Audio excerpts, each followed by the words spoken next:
तो JIGL right to information law chapter 14 right. अब इस चैप्टर के अंदर RTI सुना है तुमने?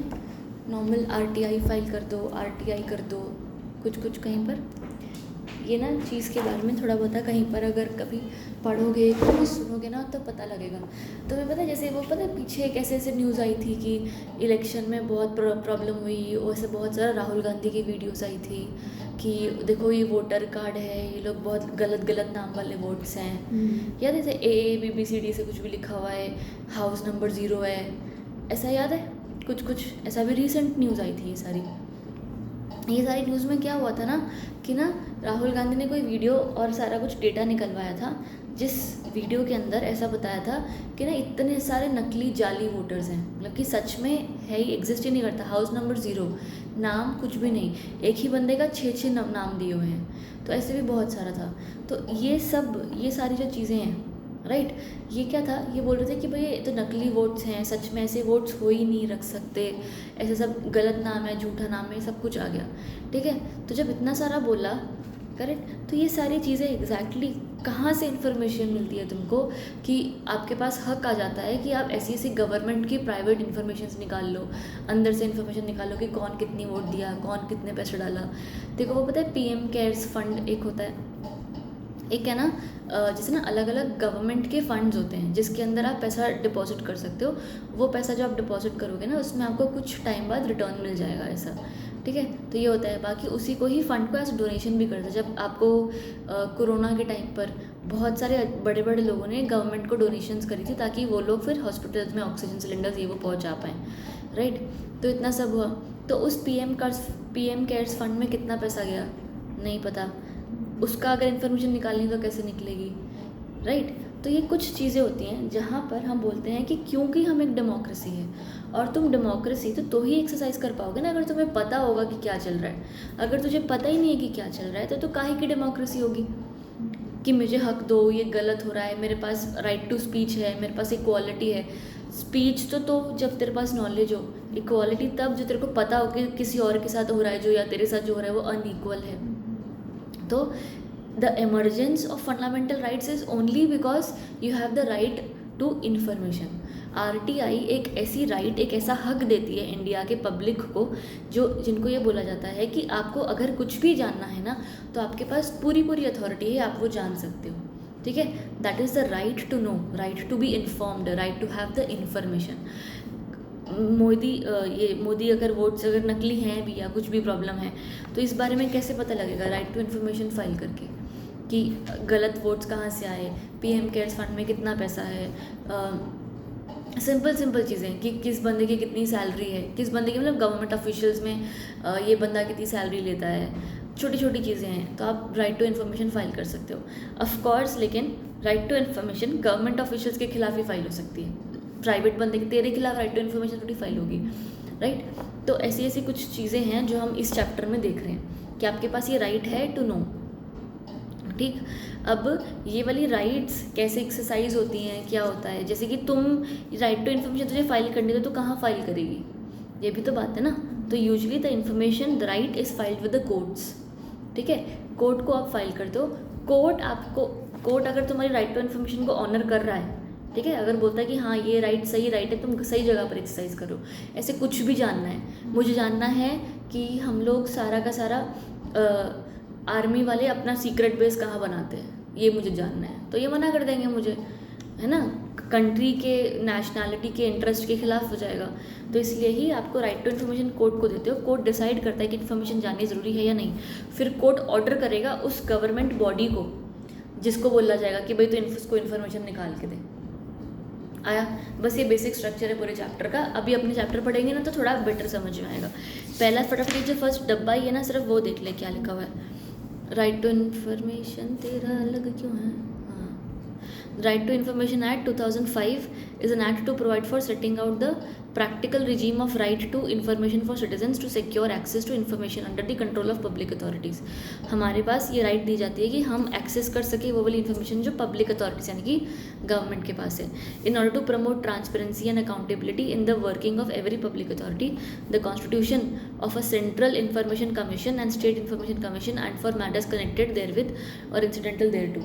तो ये सारी चीज़ों के लिए आपको स्पेसिफिकली हेल्प किया जाता है कि हम ट्रांसपेरेंसी और अकाउंटेबिलिटी, ट्रांसपेरेंसी यानी कि डिस्क्लोज है सब कुछ, ट्रांसपेरेंट, अकाउंटेबिलिटी मतलब जवाबदारी जिसको बोलते हैं, हम ये प्रमोट कर रहे हैं सारे पब्लिक अथॉरिटीज़ के साथ, ताकि उनसे कभी भी कोई राइट टू इन्फॉर्मेशन मांगी, उनसे कोई इन्फॉर्मेशन मांगी तो उन्हें देनी पड़ेगी, अगर वो लोग कोई घपला करे तो पकड़े जा सकते हैं. The constitution of a central commission and state commission, ये 2 कमीशंस बनाए गए जो सारा का सारा राइट टू इन्फॉर्मेशन को एडमिनिस्टर करेंगे. ठीक है, बढ़िया. अब इंट्रोडक्शन, ठीक है. Through out the world RTI is seen by many as the key to strengthen the participatory democracy. Democracy को स्ट्रॉन्ग करने के लिए ज़रूरी है. And ensuring more people centre development. Nearly 70 countries around the world have now adopted comprehensive Freedom of Information Acts to facilitate access to records by the government bodies, and another 50 have pending effort. मतलब कुछ लोग कर रहे हैं, कुछ लोग कर चुके हैं. In India also, government enacted right to information in 2005, which came into force on October 12, 2005. ठीक है, बहुत टाइम से मेहनत कर रहे थे ये लोग, फाइनली जाके 2005 में they could really do it. तो before dwelling on the RTI act, यानी कि बिफोर RTI एक्ट आया या RTI एक्ट को पढ़ने के पहले, ड्वेलिंग का क्या मतलब होता है? जैसे जब हमें ना ऐसे कोई, अगर मैं तेरे को ऐसे प्रैक्टिकल सिनेरियो में बताऊँ तो फिर मैं मान ले कि अभी तू जैसे यहाँ पर तू वैसे कहाँ को बिलोंग करती है, तो मैं बोलूँगा तो फिर योर ड्वेलिंग, योर हाउस, ऐसा हम बोलते हैं कि बिसाइड, रिसाइड कहाँ करते हो, आपका रेसिडेंस कहाँ है, राइट. तो वहाँ पर हम ड्वेलिंग बोलते हैं. अब यहाँ पर ड्वेलिंग उन्होंने क्या बोला पता है कि जैसे RTI एक्ट में जाकर बैठ जाने से पहले मैं आपको ये सब बताना चाहता हूँ. तो dwelling exam point of view यहाँ पर तो कुछ इंपॉर्टेंस नहीं है, पर ये वर्ड का सिग्निफिकेंस इधर mention that in the case, ये रिलायंस पेट्रोकेमिकल लिमिटेड वाला केस बोल रहा है, Indian Express newspaper, in which Supreme Court writ into the article 21 the right to know. Supreme Court held that the right to know is a necessary ingredient to participatory democracy.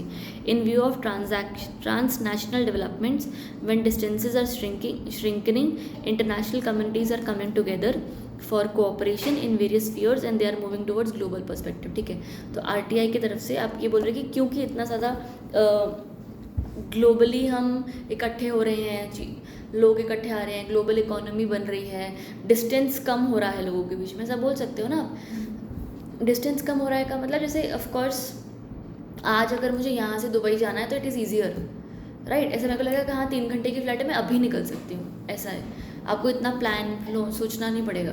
तो distances लोगों के बीच में पहुंचने का सब कुछ कम हो रहा है, तो इतना इजी, इतना बड़ा सब कुछ हो रहा है, तो हर जगह पर एक पार्टिसिपेटरी डेमोक्रेसी होनी चाहिए.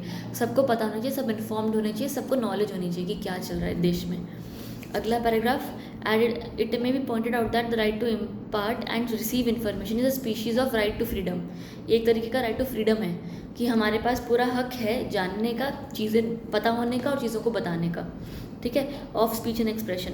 Article 19(1)(a) of our constitution guarantees to all citizens the freedom of speech and expression. At the same time, 92 permits the state to make any law insofar as such law imposes reasonable restrictions. तो इसका मतलब क्या हुआ कि right to speech तो exercise करोगे ना, again जो मैंने बोला था कि पता हो तो बस ये वही बोला कि right to freedom of speech and expression is an ingredient of right to know. अरे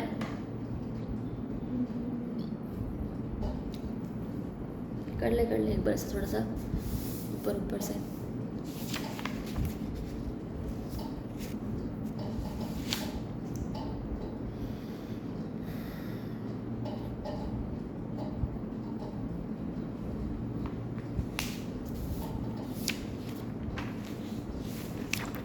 बैठ रहा है चैप्टर दिमाग में, पक्की बात. यहाँ पर बैठेगा फिर आगे इजी हो जाएगा, इसलिए पक्का. आगे बढ़े, चलो ठीक. आगे अब सीधा राइट टू इन्फॉर्मेशन आ जाए. Right to information act 2005. एक second. Right to information act 2005 provides an effective framework for effectuating right to information recognised under the article 19। ठीक है, तो वो एक्ट, ये एक्ट आपको इस चीज़ का हक देता है कि यू गेट द राइट और you get the right to exercise your rights, ऐसा। ठीक है, जैसे ना कोई भी अगर लॉ है या कुछ भी चीज़ें बनी हैं तो आपको एम्पावर करता है कि हाँ आपके पास राइट आएगा, you get the authority to do something. तो आपको ऐसे ही हक नहीं मिलता, कहीं से कोई एक्ट होता है, वो एक्ट आपको एम्पावर करता है।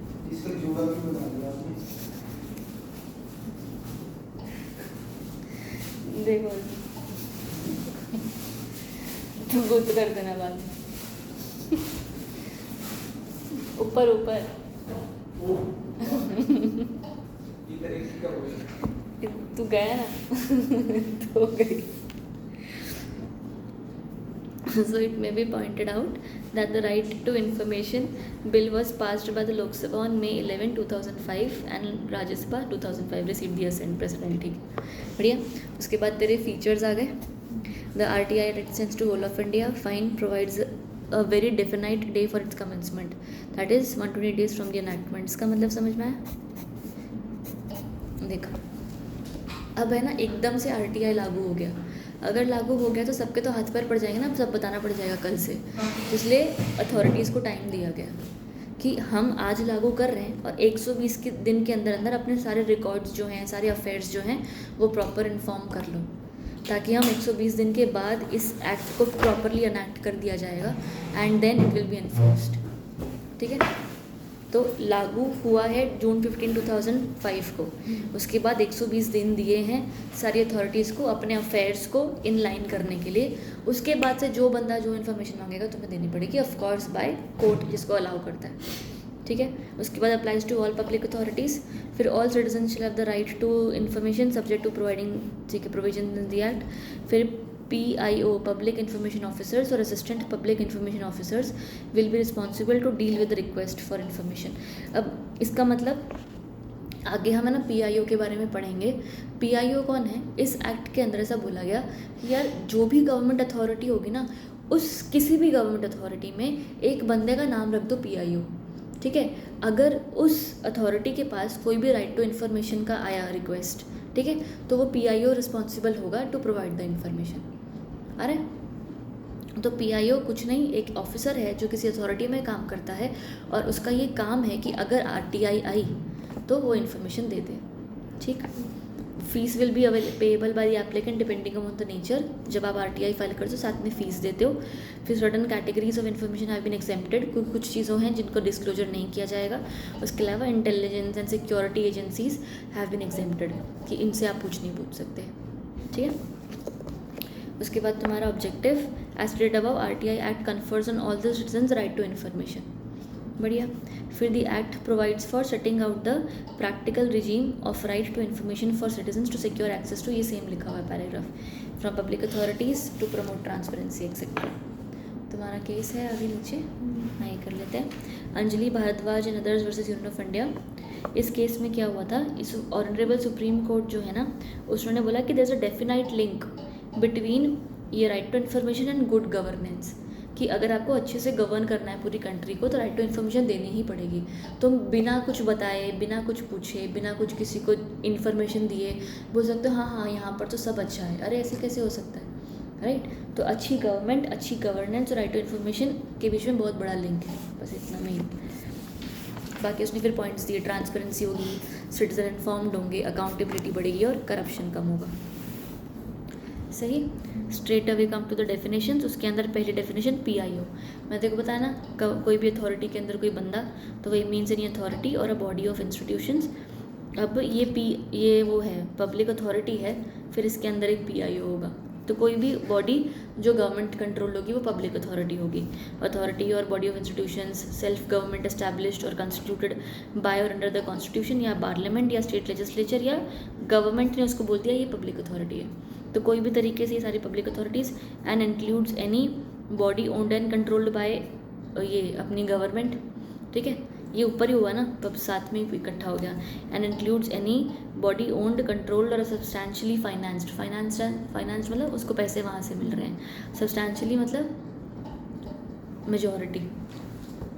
तो non government organisation substantially financed directly or indirectly by funds provide by the appropriate government. बढ़िया। रिकॉर्ड में हम कुछ भी रिकॉर्ड मांग सकते हैं, जो चीज़ हम मांगेंगे वो एक रिकॉर्ड होगी, राइट। तो वो हैंड रिटन भी हो सकता है, कोई डॉक्यूमेंट हो सकता है, टाइप्ड हो सकता है, कोई फाइल हो सकती है, माइक्रोफिल्म वो होता है ना, थिंक माइक्रोफिल्म आई थिंक वो होता है जैसे वो अब वो कैमरे वाला ही होता है आई थिंक, उनको याद नहीं। माइक्रोफिल्म क्या होती है? एक्सरे वाली माइक्रोफिल्म होती है। और फिर एक माइक्रोफिश ये वो होता है, तुमने देखा है एक पहले जो कैमरा आता था उसकी एक रील होती थी ऐसे छोटी सी, वो लंबी चौड़ी सी, पानी में डाल के फोटो निकालते थे, वो माइक्रोफिश। फिर फैक्सिमिल यानी कि फैक्स, ठीक है। उसके अलावा एनी रिप्रोडक्शन ऑफ इमेजेस और images embodied in such microfilm, हाँ उसमें से निकाला आपने जो, और any other material produced by computer any other device, ठीक है। फिर इन्फॉर्मेशन मतलब कोई भी material in any form including records, documents, memos, mails, opinions, कुछ भी, कोई भी तरीके की इन्फॉर्मेशन जो किसी भी तरीके से किसी भी फॉर्म में एक्सेसिबल है और पब्लिक के जानने के लिए ज़रूरी है। Right to information means the right to information accessible under this act which is held by or under the control of any public authority and includes the right to take notes, extracts, inspection of work, take certified samples of materials, ये सब कुछ, ठीक है। जैसे अब तुम लोग अगर अपना वो फाइल करते हो, क्या कहते हैं, हाँ, तो ICSI आंसर शीट्स जो तुम मांगते हो, ठीक है, ICSI तुम्हें ये पूरी अपॉर्चुनिटी देता है कि तुम अपनी आंसर शीट्स एक्सेस कर सकते हो, उसमें रीवैल्यूएशन करनी है और वो सब करना, उसके अलग पैसे हैं, पर राइट टू इन्फॉर्मेशन तुम्हारी इतनी है कि you can get your answer sheets, right. तो कुछ चीज़ें जो तुम एक्सेस कर सकते हो, that is right to information. फिर उसके बाद third party means a person other than a citizen making a request for information and includes a public authority.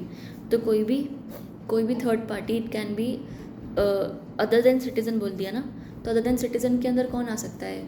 India के अंदर राइट टू इन्फॉर्मेशन कौन एक्सरसाइज कर सकता है? पहले तो इंडिविजुअल्स जो इंडिया के सिटीज़न होंगे, ठीक है। उसके अलावा मान ले किसी कंपनी को कोई RTI चाहिए, इन्फॉर्मेशन चाहिए, तो उनको भी अलाउ किया गया, क्योंकि हमने पहले बोला था कि RTI सिटीजन्स के पास होती है, पर एक कंपनी तो थर्ड पार्टी हो गई, कंपनी पर्सन है, पर्सन सिटीज़न नहीं हो सकता, राइट। इसलिए बोल दिया कि थर्ड पार्टी मतलब कोई भी पर्सन जो सिटीज़न नहीं है and includes a public authority, एक पब्लिक अथॉरिटी दूसरी पब्लिक अथॉरिटी से भी कुछ मांग सकती है, आ गया पक्की बात।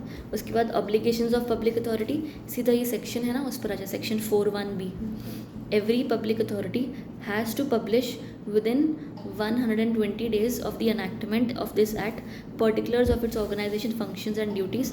आपको ये प्रॉपरली पब्लिक करना ही पड़ेगा। जैसे ही ये एनैक्टमेंट आई थी ना RTI वाली, RTI आने के बाद बोले कुछ चीज़ें तो पब्लिक कर दो, मांगनी ना पड़े तुमसे, ठीक है, कुछ चीज़ें पब्लिक कर दो, कुछ जो एक्स्ट्रा हमको चाहिए होगा वो हम मांग लेंगे। तो कुछ चीज़ें में से क्या, particulars of its organisation function duties, ये बता दो कि आपका क्या क्या काम धंधा है, स्ट्रक्चर क्या है काम करने का, powers and duties of its officers and employees, procedure followed, norms set bit by it for the discharge of its functions, right. फिर तेरे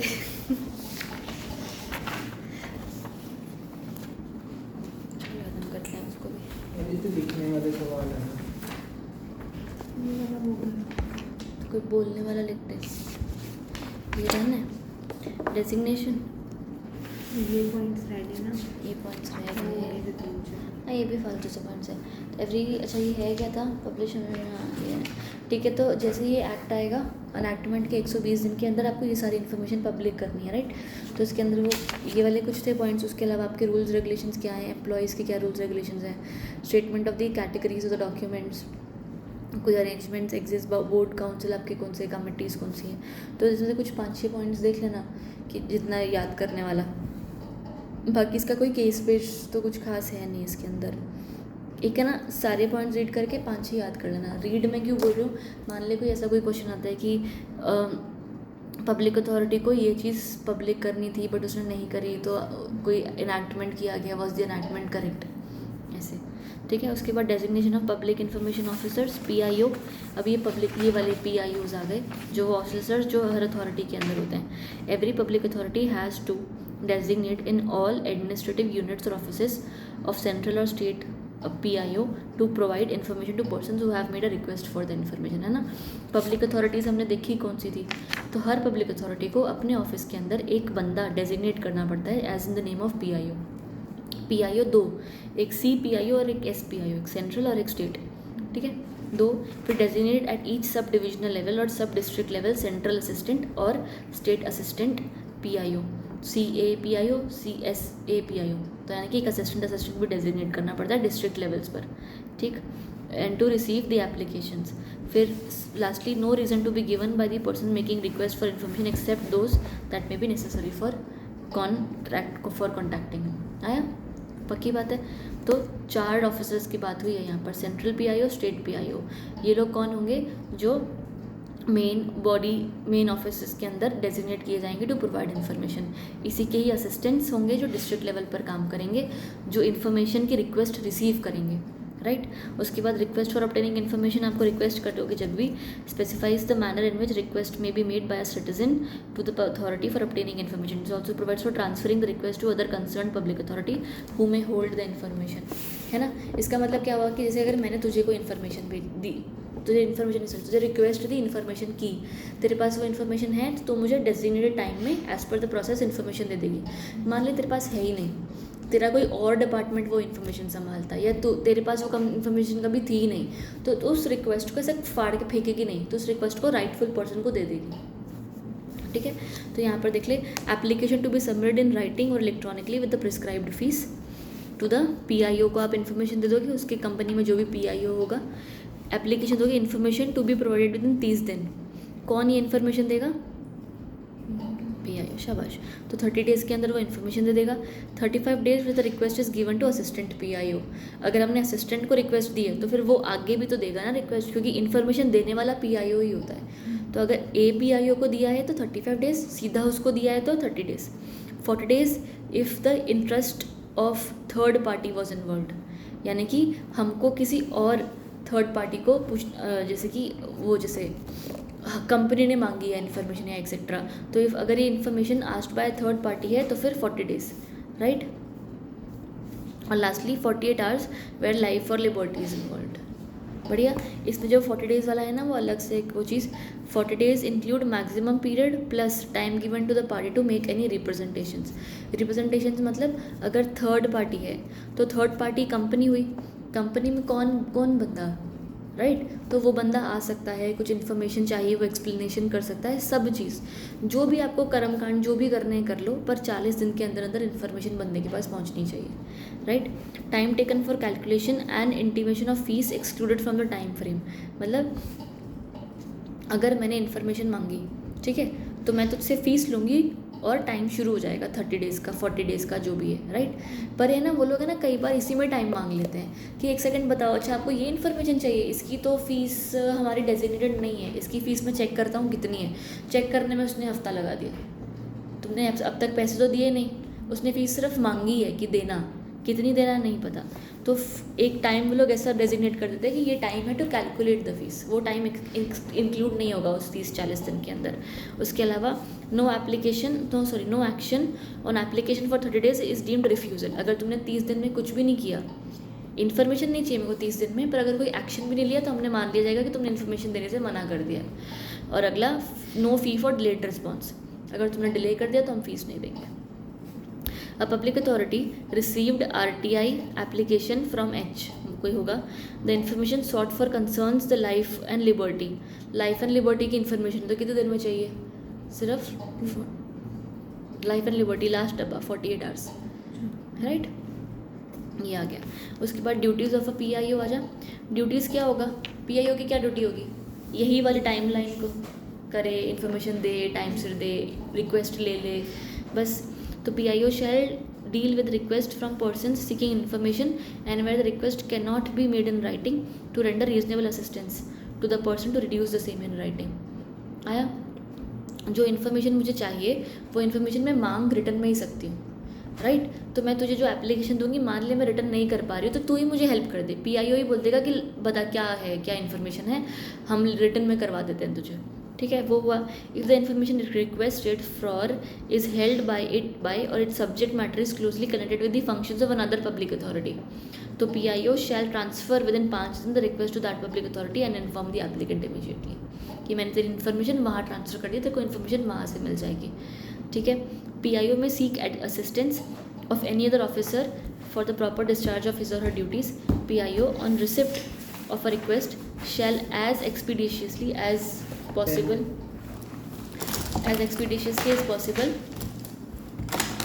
and in any case within 30 days of the receipt of the request either provide the information on payment of such fees as may be prescribed or reject the request for any reason specified therein।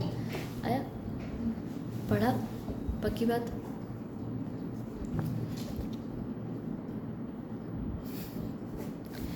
ये अच्छा है ये वाला नहीं pen तो अच्छा, मेरे हाथ अच्छे नहीं हैं। नहीं, अगर तेरे को मोटा वाला चाहिए तो यहाँ तक ठीक है। ऑप्शनल टैक्स रेजिम नई वाली होती थी, डिफ़ॉल्ट नई होती थी और ओल्ड पुरानी होती थी, अभी ऑप्शनल नया आया है ना।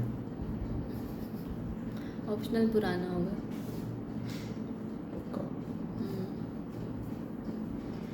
पुराने में तो वो मिलता था मेडिकल एक्सपेंस, ठीक है। ये क्या है, where the information requested for concerns the life or liberty of a person the same shall be provided within 48 hours। If the PIO fails to give decision on the request within the period, he shall be deemed to have refused। फिर अगर request has been rejected, PIO shall communicate to the requester reasons क्यों reject किया, period within which an appeal against such rejection can be preferred। कि अगर तुमने मुझे information नहीं दी तो मैं उसके खिलाफ अपील करूँगी अब कोर्ट में, तो वो कितने दिन में कर सकते हैं, और particulars of the applet authority कि किसको जाके अपील करनी है वो भी बता। PIO shall provide information in the form in which it is sought unless it would disproportionately divert the resources of the public authority or would be detrimental to the safety or preservation of the record। मतलब क्या हुआ, मैंने बोला था कि ना मुझे जो इन्फॉर्मेशन चाहिए वो फैक्स करना, ठीक है, पर ये ना इन्फॉर्मेशन ऐसी है कि अगर फैक्स किया तो मुझे उसकी सिक्योरिटी का डाउट है कि पता नहीं सही हैंड्स पे पहुँचेगी नहीं पहुँचेगी, क्या प्रॉब्लम है, क्या डाउट्स है, ये सब राइट। तो इसीलिए ही हम स्पेसिफिकली बोलते हैं कि अगर जिस तरीके से मैंने जिस मोड में इन्फॉर्मेशन मंगवाई है तुम उसी मोड में दोगे, अगर तुम उस मोड में नहीं देते हो तो उसका भी एक प्रॉपर रीज़न होना चाहिए, ठीक है। तो in the form in which it is sought unless disproportionately divert the resources. आ गया। उसके अलावा अगला, if allowing partial access the PIO shall give a notice to the applicant informing. आ रहा है कि अगर आपको मैंने थोड़ा ही इन्फॉर्मेशन दिया है तो फिर वो भी बता दो। The only part of the record requested after severance of the record containing information which is except from the disclosure is being provided. यानी कि जितना इन्फॉर्मेशन मैंने दे पाती थी उतनी मैंने दे दी, बाकी मैंने हटा दी क्योंकि नहीं दे सकती थी। कि क्यों नहीं, जो नहीं दे सकती थी वो क्यों नहीं दी, उसका रीज़न, ठीक है। ये इन्फॉर्मेशन ना देने का डिसीजन किसने लिया। उसके अलावा डिटेल्स ऑफ फीस, उसके अलावा his or her right with respect to the review the decision. जो आपने नई इन्फॉर्मेशन दी वो तो मुझे चाहिए थी पर आपने दी नहीं, अगर आपने दी नहीं तो मेरे को उसके खिलाफ भी अपील करनी पड़ेगी, तो उसके लिए मेरे पास क्या तरीका है। आया बात समझ, पूरी बात पक्की बात है ना। फिर information sought has been supplied by third party or is treated as confidential by that third party, the क्या लिखा है, the PIO shall give a written notice to the third party within 5 days from the receipt of the request.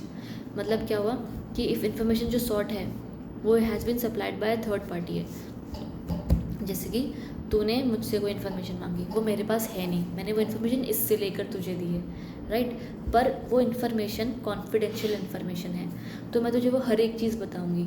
ये information मुझसे आ नहीं रही है, मैंने किसी और को रिक्वेस्ट किया है, उस रिक्वेस्ट को वो था ना पीछे 5 दिन दिए थे ना कि अगर मेरे पास इन्फॉर्मेशन नहीं है तो मैं दूसरे से मांग के दूंगी तुझे, और उसके लिए मैंने दूसरे से रिक्वेस्ट ट्रांसफ़र किया, उसका इंटीमेशन 5 days में देना होता है, ये वही वाला है। The PIO shall give a written notice to the third party within 5 days from the receipt of the request। कि मैं तुमको नोटिस दे दूँगी कि इन्फॉर्मेशन चाहिए जो मेरे पास नहीं है, तेरे पास है, तो उसका दे दे, फटाफट जवाब दे। Third party must give a chance to make a representation before the PIO within 10 days from the date of the receipt of the notice. जो थर्ड पार्टी है उसको एक मौका दिया जाएगा कि हाँ रिप्रेजेंटेशन करनी है या नहीं चाहिए या देनी चाहिए इन्फॉर्मेशन एक्सेट्रा। आ रहा है, कोई डाउट है, पक्की बात ना। फिर तेरा एग्जेम्पशन फ्रॉम डिस्क्लोजर, कुछ कुछ चीज़ें नहीं बतानी पड़ती ना, वही बस ये लाइन दी हुई है इकट्ठी, कुछ जो इफेक्ट करेगी इंडिया के इकोनॉमिक इंटरेस्ट को, मार्क कर ले फटाफट से, स्ट्रैटेजिक इकोनॉमिक साइंटिफिक इंटरेस्ट को इफेक्ट करेगी तो वो नहीं बतानी होती। उसके अलावा जो कोर्ट ने मना किया है, forbidden by court, is a privilege of breach of privilege of the parliament, कोई कॉम्पिटिटिव पोजीशन, ट्रेड सीक्रेट है, पेटेंट है, ये सब नहीं बताना होता। Confidence from a third party, information is received in confidence from a foreign government, right. फिर disclosure endangering और लाइफ ऑफ फिजिकल सेफ्टी, ठीक है, कि ये कुछ भी हो सकता है। लाइफ सेफ्टी मतलब इन्फॉर्मेशन, मतलब जैसे मैंने इन्फॉर्मेशन मांगी है कि मुझे बताओ कि मोदी की गाड़ी का नंबर क्या होगा, 7998। ठीक। तो information that would impede the process of investigation और एप्रीहेंशन और कैबिनेट पेपर्स। उसके अलावा पर्सनल इन्फॉर्मेशन लोगों की, तो लोगों की पर्सनल इन्फॉर्मेशन हम RTI से तो नहीं मांग सकते ना।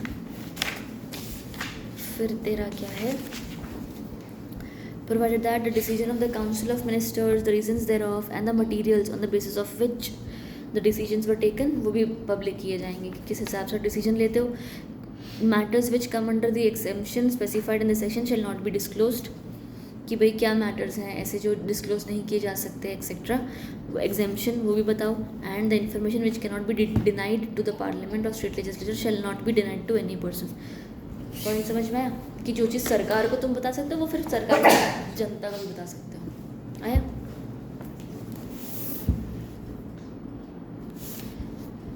डन है यहाँ तक। अगले पेज पर आ जाए स्ट्रेट। ये इधर तक कोई डाउट है? पक्का चैप्टर इकट्ठा हो रहा है ना? चैप्टर वैसे आसान है, बस थोड़ा सा ध्यान देना पड़ेगा कि कहाँ पर क्या हो गया। ईजी चैप्टर है, connect PIO public authority information, बस और कुछ नहीं इस चैप्टर के अंदर।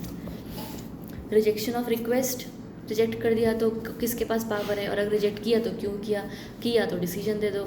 अगर रिजेक्ट कर दिया तो फिर वही सेम प्रोविजंस, अपील कर देंगे, उसका बता दो कहाँ जाना है, सिमिलर। फिर पार्शियल डिस्क्लोजर अलाउड है ना, पीछे हमने देखा था कि आधी इन्फॉर्मेशन बताई, बाकी की आधी का क्या करना है फिर वो बता दो, ये हो गया।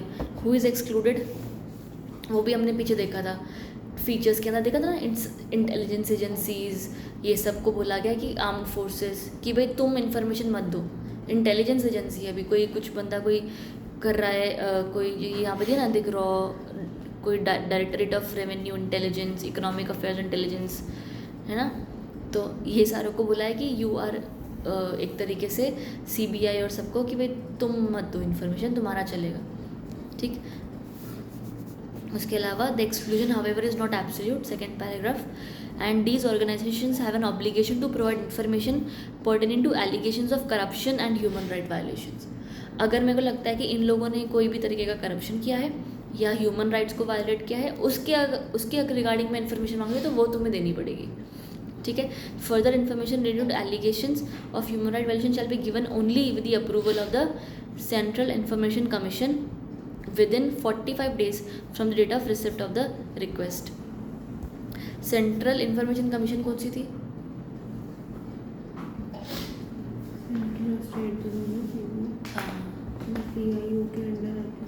PIO उसमें काम करेगा, PIO उसमें PIO तो पब्लिक अथॉरिटी में काम करेगा।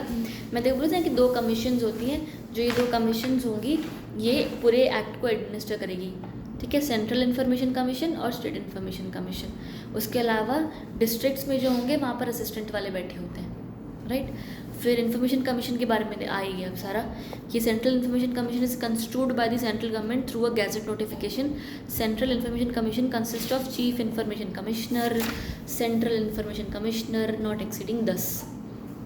फिर उसके अंदर there shall be appointed by the president of India on the recommendations of the committee of the prime minister, ठीक है।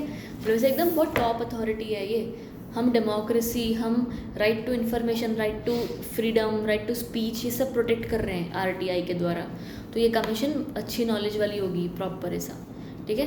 बाकी the chief information commissioner and information commission shall be persons of eminence यानी कि एक तरीके की knowledge, ठीक है, in public life with wide knowledge and experience in law, science, technology, इनको सबका ज्ञान होना चाहिए। CIC और IC shell not be a member of parliament के मेंबर नहीं हो सकते। क्यों? क्योंकि हमें पार्लियामेंट की भी इन्फॉर्मेशन चाहिए होगी, ये और वो इकट्ठे होंगे तो फिर इन्फॉर्मेशन भी वो लोग चेंज कर सकते हैं या मना कर सकते हैं या जो भी, राइट। तो एक इंडिपेंडेंट बॉडी होगी जो जिसको प्रेसिडेंट अपॉइंट करती है with the recommendations of the parliament. आया। टर्म ऑफ ऑफिस अभी उनका एक बार वंस अब shall hold office for term as may prescribed and shall not be eligible for reappointment. एक बार अपॉइंट हो गए, बार बार अपॉइंट नहीं होंगे। मैक्सिमम उनका है कब तक अपॉइंट हो सकते हैं, एज 65 ईयर्स तक के लिए, जब 65 के बाद नहीं। फिर every information commissioner shall hold office for such term as may prescribed by the central government or till he attains the age of 65 years whichever is earlier and shall not be eligible for reappointment. आ रहा है, same दिया है। House rent allowance और rent free accommodation same होता है। कौन सा अलाउंस? हाउस रेंट अलाउंस हाँ, और रेंट फ्री एक अकोमोडेशन। पर क्या एक अलाउंस है।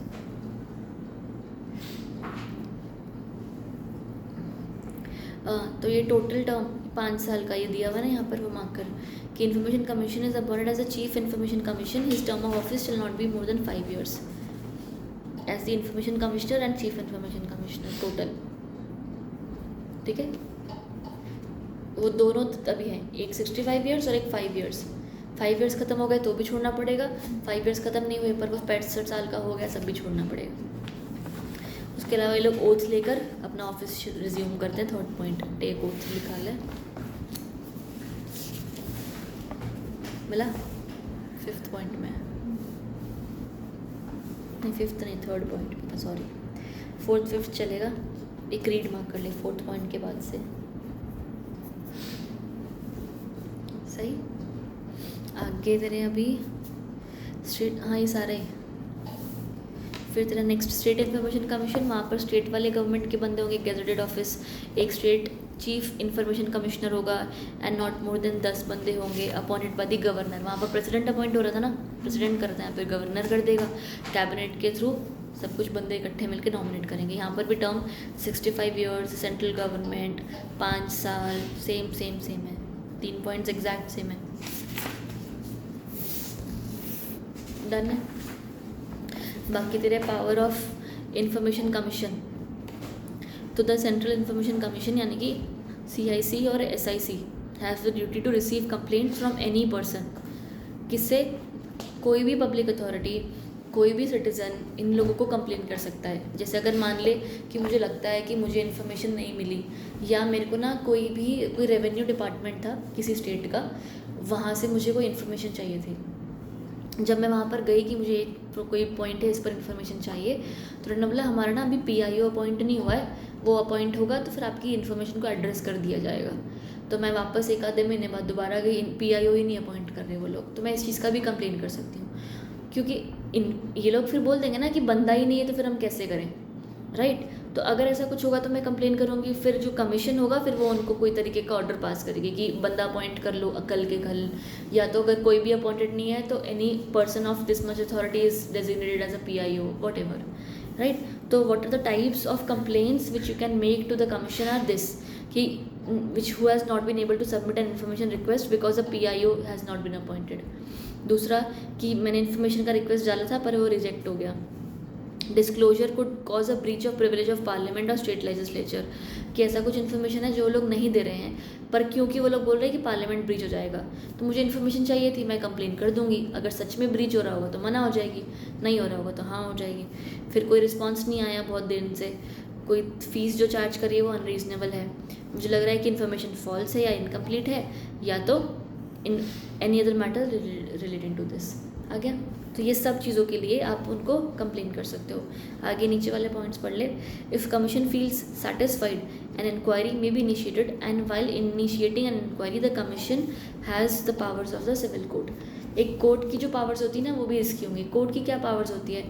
समन करना, किसी बंदे को बुलाना, कोई डॉक्यूमेंट को इंस्पेक्ट करना, इंक्वायरी करना, डिस्कवरी ऑफ डॉक्यूमेंट्स लेकर आना, राइट। ये सारी पावर्स जो सिविल कोर्ट की होती है वो कमीशन की भी है।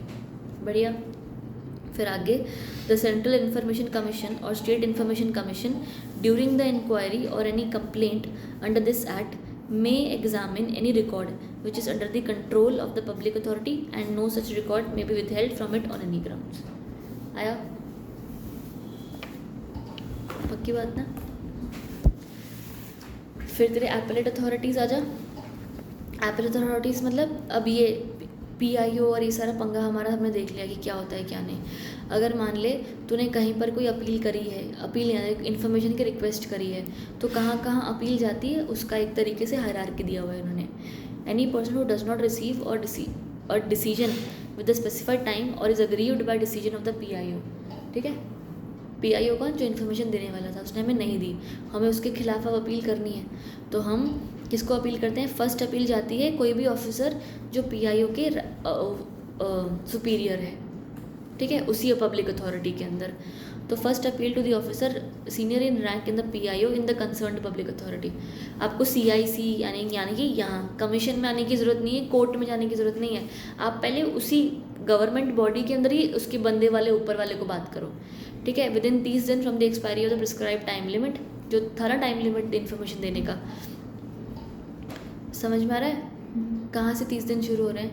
जब उसने अपील करी, शुरू कहाँ से हो रहे हैं 30 दिन?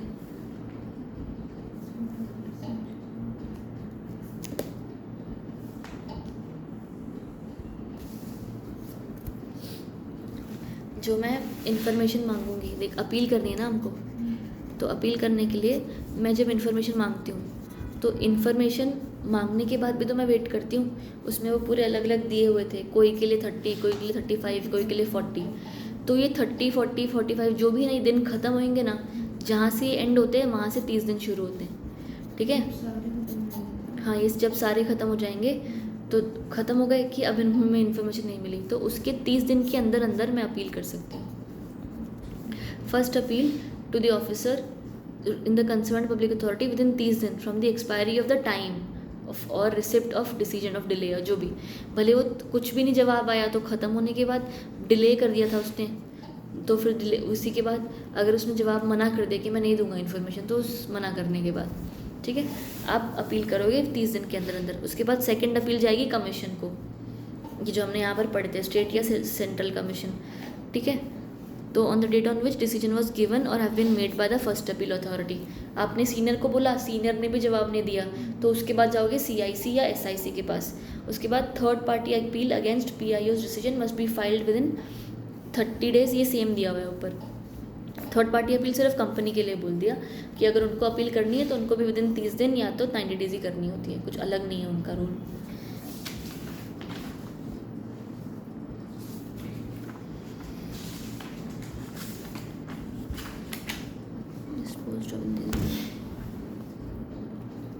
ये वाला मार्क कर लेना, उसके नीचे वाला पैराग्राफ था है. ये गोल्डन वाला। हाँ, इसमें फर्स्ट अपील से मार्क कर ले इधर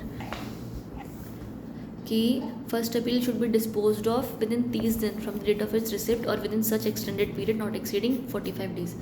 समझ आया कि वो जो अपील मैंने करी है, अब मैंने अपील 30 दिन खत्म होने के बाद अपील की, इस अपील का जवाब 30 दिन या 45 डेज में आ जाना चाहिए. ठीक है, with in 30 or 45 days from the date of filing thereof for reasons to be recorded in writing, और time period could be extended by 15 days if necessary. सही. फिर पेनल्टीज़ ख़त्म. पेनल्टीज़ क्या हैं? अगर आपने section 20 of the act imposes stringent penalties on a public information officer for failing to provide information, PIO पर लगेगी. Every PIO is liable for fine of बस 250 रुपीज़ पर day up to maximum of 25,000. तो 25,000 दे के दफ़ा करेगा. For not accepting the application, delay the information, malafide denying the information, incomplete information, destroying the information और obstructing the furnishing of information. अगर इसने ऐसा कुछ भी किया है तो CIC या तो SIC वो लोग पेनल्टी लगाएंगे किस पर? PIO पर. इतने रुपए की 2500 बोल रही हूँ, 250 या तो 25,000 पूरा टोटल. Jurisdiction of court, lower courts are barred, यानी कि वहाँ पर नहीं जा सकते. डिस्ट्रिक्ट कोर्ट नहीं जाओगे, जाना है तो सीधा आपकी हाई कोर्ट में अपील जाएगी. और फिर role of central government, section 26 contemplates the role of central और state government. It authorises the central और state government to develop and organise educational programmes to advance the understanding of the public in particular or disadvantage the communities की. क्या मतलब कि right to information है. अब देख, जैसे तुझे उसके बारे में इतना नहीं पता था, राइट तो ये एक है ना ऐसा हक है, इसके बारे में तो आपको पता होना चाहिए ना. हम इतना अवेयर नहीं है या हमें इतनी ज़रूरत नहीं पड़ी तो हम नहीं पढ़े इस सब में. But if you are aware or if at all, तो people who want the information should at least know कि they have the right to get such information. तो गवर्नमेंट के ऊपर ये ऑब्लिगेशन या अथॉरिटी दी गई है और रिस्पॉन्सिबिलिटी दी गई है कि वो इस सारे चीज़ को, जो इतनी बड़ा आपका राइट है, इसको इसकी अवेयरनेस फैलाएं, इसको बेटर करें, पूरा टेक्निकल जो मैकेनिज़्म है, स्ट्रक्चर इसका और अच्छा करें, इन्फॉर्मेशन और टाइमली मिले, अच्छे बंदे PIOs डेजिग्नेटेड हों ताकि सही इन्फॉर्मेशन सही टाइम पर मिल जाए एक्सेट्रा। तो इनको बोला कि आप ना एजुकेशनल प्रोग्राम्स बनाओ ताकि हम एडवांस करें, लोगों को और बताएं कि क्या आपके पास ये राइट है और ये राइट को यूज़ कैसे करना है। उसके अलावा एनकरेज करो पब्लिक अथॉरिटीज़ को कि भाई जो पार्टिसिपेट करें इन ऑर्गेनाइजेशंस में जो हम ऑर्गेनाइज कर रहे हैं, और be a better governing state. उसके अलावा promote timely and effective dissemination of accurate information, promote करो ये चीज़ कि भाई टाइम टू टाइम इन्फॉर्मेशन जानी चाहिए। और लास्टली ट्रेनिंग द PIOs, कि PIO को ट्रेनिंग दो।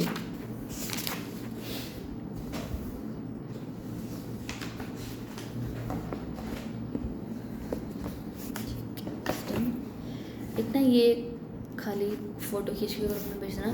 वो जो एक फर्स्ट केस था ना इंडियन एक्सप्रेस न्यूज़पेपर वाला, जिसके अंदर हमने राइट टू इन्फॉर्मेशन को डिस्कस किया था, तो ये उसका ना वो तरीका है थोड़ा सा, क्या कहते हैं इसको, मतलब सिर्फ सिंपल फॉर्म में लिखा हुआ है। ये तो बंद कर देती हूँ मैं।